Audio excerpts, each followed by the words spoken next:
Hello అందరికీ, welcome to my channel actual recipes in Telangana. అందరూ ఎలా ఉన్నారు? చాలా బాగున్నారు అనుకుంటున్నాను. ఇంతవరకు మన ఛానల్ని ఎవరైతే సబ్స్క్రైబ్ చేసుకోలేదో సబ్స్క్రైబ్ చేసుకోండి. వీడియో నచ్చితే లైక్ చేసి మరిన్ని అప్డేట్స్ కోసం గంట సింబల్ కొట్టడం మర్చిపోకండి. ఇవాళ మన రెసిపీ వచ్చేసి అప్పటికప్పుడే దోశ తినాలనిపిస్తుందా? అయితే ఈ రెసిపీ మీకోసమే. చాలా టేస్టీగా ఉంటుంది, చాలా ఎమీగా ఉంటుంది, తొందరగా రెడీ అయిపోతుంది. రెండు ఇంగ్రీడియంట్స్ ఉంటే చిటికెలో రెడీ అయిపోతుంది. ఎలా చేయాలో చూద్దాం పదండి.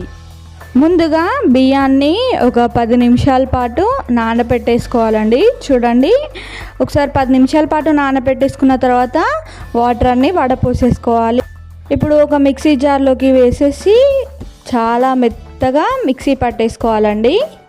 ఇందులోకి ఒక చిన్న గ్లాసుడు వాటర్ యాడ్ చేసుకొని పట్టేసుకోవాలి. చాలా మెత్తగా పట్టేసుకోవాలి. చూడండి, ఇలా ఉండాలి. ఇదంతా ఒక బౌల్లోకి వేసేసుకోవాలి. మనం నానబెట్టుకున్న బియ్యం అంతా ఇలాగే చేసేసుకోవాలి. అలాగే 2 పెద్ద సైజు బంగాళాదుంపలు ఉడికినవి తీసేసుకొని బాగా కట్ చేసేసుకొని వీటిని కూడా కొద్దిగా వాటర్ యాడ్ చేసుకుంటూ మిక్సీ పట్టేసుకోవాలండి. చిన్న చిన్న ముక్కలుగా కట్ చేసుకొని వేసుకోవాలి. చూడండి, ఇలా ఉంటుందండి.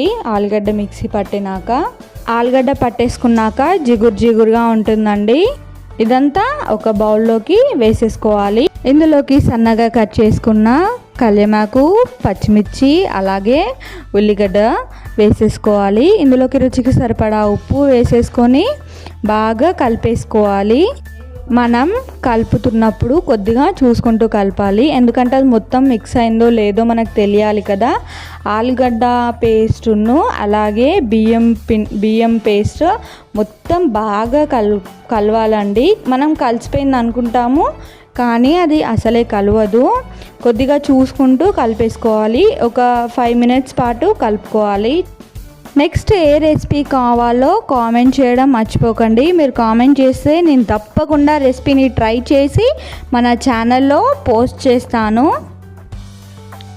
స్టవ్ మీద ఒక ప్యాన్ పెట్టేసి దాని మీద కొద్దిగా ఆయిల్ వేసేసి ఉల్లిపాయతోటి మొత్తం ఆయిల్ అంతా స్ప్రెడ్ చేయాలండి. ప్యాన్ మొత్తం స్ప్రెడ్ చేసేసుకొని మనం చేసుకున్న మిశ్రమాన్ని చూడండి ఇలా వేసేసుకుంటే సరిపోతుందండి. చాలా ఈజీగా ఉంటుందండి, సులువుగా కూడా వచ్చేస్తుంది. మనం చేసుకునే దోశలాగా తిప్పద్దు అండి, మనం గరిటెతో జస్ట్ పోసేస్తే సరిపోతుంది. ఇందులోకి కొద్దిగా ఆయిల్ వేసేసుకోవాలి. చుట్టుపక్కల మొత్తం ఆయిల్ వేసేసుకొని చూడండి, పైన ఇలా అయిందంటే మనకు కాలిపోయినట్టే. ఇప్పుడు మనం మెల్లిగా టర్న్ చేసేసుకోవాలి. చాలా ఈజీగా వచ్చేస్తుందండి. ఒకసారి ట్రై చేయండి, ఎలా వచ్చిందో కామెంట్ చేయండి. ముందుగా వీడియో నచ్చితే లైక్ చేయండి, అలాగే మరిన్ని అప్డేట్స్ కోసం సబ్స్క్రైబ్ చేసి గంట సింబల్ కొట్టడం మర్చిపోకండి. ఈ దోశ మాత్రం పల్లీల చట్నీతోటి తింటే మాత్రం చాలా టేస్టీగా ఉంటుందండి. అదిరిపోతుందంటే నన్ను నమ్మండి, చాలా బాగుంటుంది. ఇలా నోట్లో పెట్టగానే అలా వెన్నెలాగా కరిగిపోతుందండి. అంత బాగుంటుంది, అంత మెత్తగా ఉంటుందండి. చాలా టేస్టీగా ఉంటుంది. అప్పటికప్పుడే సులువుగా రెడీ చేసుకోవచ్చండి. మరి ఇలాంటి వీడియోస్ మరిన్ని కావాలా? అయితే సబ్స్క్రైబ్ చేసుకోండి. మా నోటిఫికేషన్స్ మీకు వస్తాయి. గంట సింబల్ కొట్టడం మర్చిపోకండి. Thank you for watching.